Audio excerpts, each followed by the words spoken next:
I just want to touch on our peer review process at the Journal of Physiology. As a JP author, you can expect to receive at least 3 sets of comments on your manuscript. Typically 2 sets of comments from external reviewers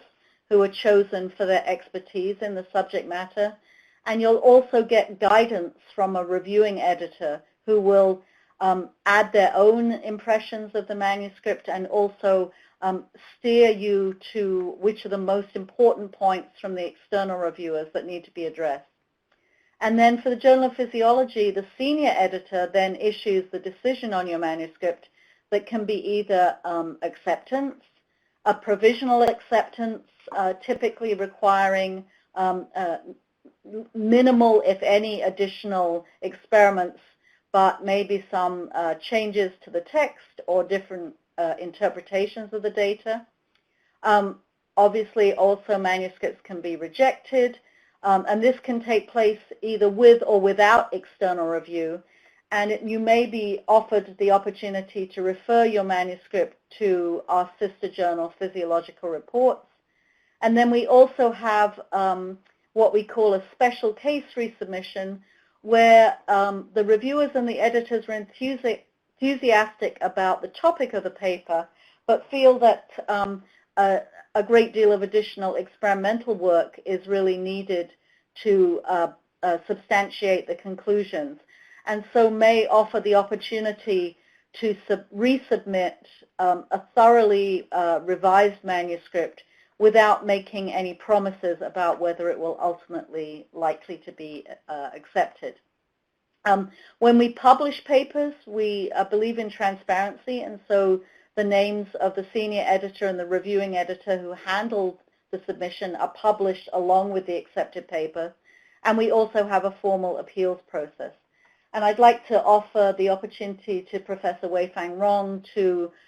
speak about the peer review process from his perspective of serving as a reviewing editor. Okay, thank you, Kim. I just explain it in Chinese. Okay? Yes, absolutely.大家好，我这里简单的和大家说一下，就是 Journal of Physiology 的它的一个就是审稿的一个流程啊，我再可以说一下。那个实际上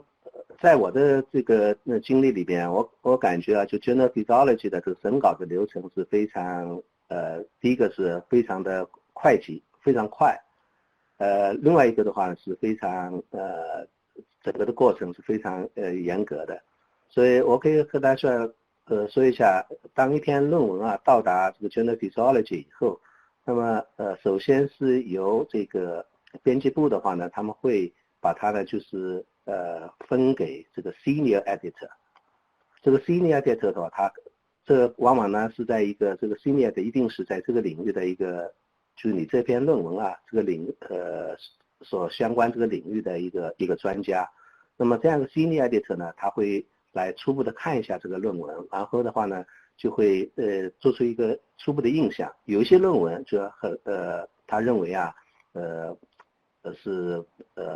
就比较差的话，有可能当时 senior editor 他可能就有一个决定啊，就是说可能要拒稿，然后但是呢，他会来听取一下。下边一个 reviewing editor 的这个意见，那么这个 reviewing editor， 那么他呢就说，两个人交流以后，看这个论文以后觉得不行的话呢，可能马上拒稿了。所以说有一些这个作者，你可能在投稿以后啊，1天里边或者2天里边就得到了这个拒稿的信号。当然这样对大家呢，对投稿人来讲是有好处的，他不会因为在这个杂志里边哈，这个论文啊被拖延了很久，然后最后拒稿，那么你可以呢就是及时的把它投到其他地方哈，这是一个。那么当这个 senior 他看到这个论文他觉得还行，那么他就会会来